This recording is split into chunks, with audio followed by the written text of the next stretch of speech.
Arab നാടുകളിലെ മരുഭൂമിയിൽ മാത്രം കായ്ക്കുന്ന ഈന്തപ്പനകൾ ഇനി കോഴിക്കോട്ടുകാർക്കും സ്വന്തം. കോഴിക്കോട് ജില്ലയിലെ തോട്ടുമുക്കം ജുമാ മസ്ജിദ് അങ്കണത്തിലാണ് നാടിന് അത്ഭുതമായി ഈന്തപ്പന കായ്ച്ചു നിൽക്കുന്നത്.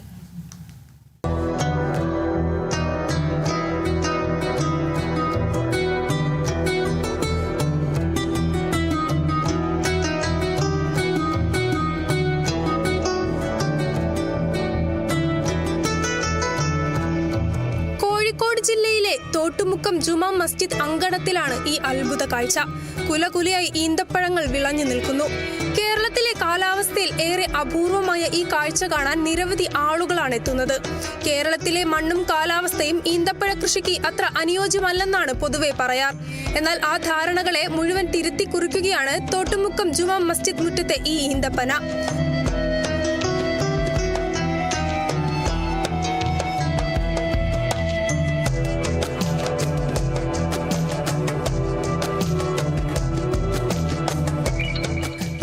ലോകത്തെ ചൂടുള്ള കാലാവസ്ഥയിൽ മാത്രം സാധാരണയായി കാണാറുള്ള ഈ മധുരപ്പഴം ഇപ്പോൾ മലയോര മേഖലയായ തോട്ടുമുക്കത്തെ പള്ളി അങ്കണത്തിലും സമൃദ്ധമായി വിളഞ്ഞു നിൽക്കുന്നു.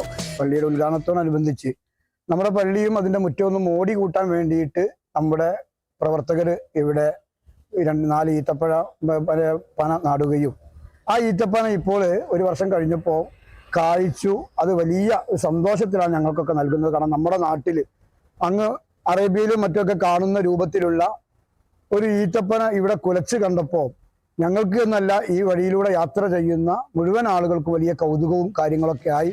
കേരളത്തിൽ ചിലയിടങ്ങളിൽ ഈന്തപ്പനകൾ വളരാറുണ്ടെങ്കിലും അവ ഇങ്ങനെ സമൃദ്ധമായി കായ്ക്കുന്നത് അപൂർവമാണ്. കേവലം ഒരു കൗതുകത്തിനപ്പുറം മികച്ച ആരോഗ്യ ഗുണങ്ങളുള്ള ഒരു ഔഷധം കൂടിയാണ് ഈന്തപ്പഴം അഥവാ കാരക്ക. പച്ചയും മഞ്ഞയുമായി കുലകളായി നിറഞ്ഞു നിൽക്കുന്ന ഈന്തപ്പഴ കുലകൾ കാണാൻ ദൂരസ്ഥലങ്ങളിൽ നിന്ന് പോലും ആളുകൾ എത്തുന്നു. Kerala vision news, Kozhikode.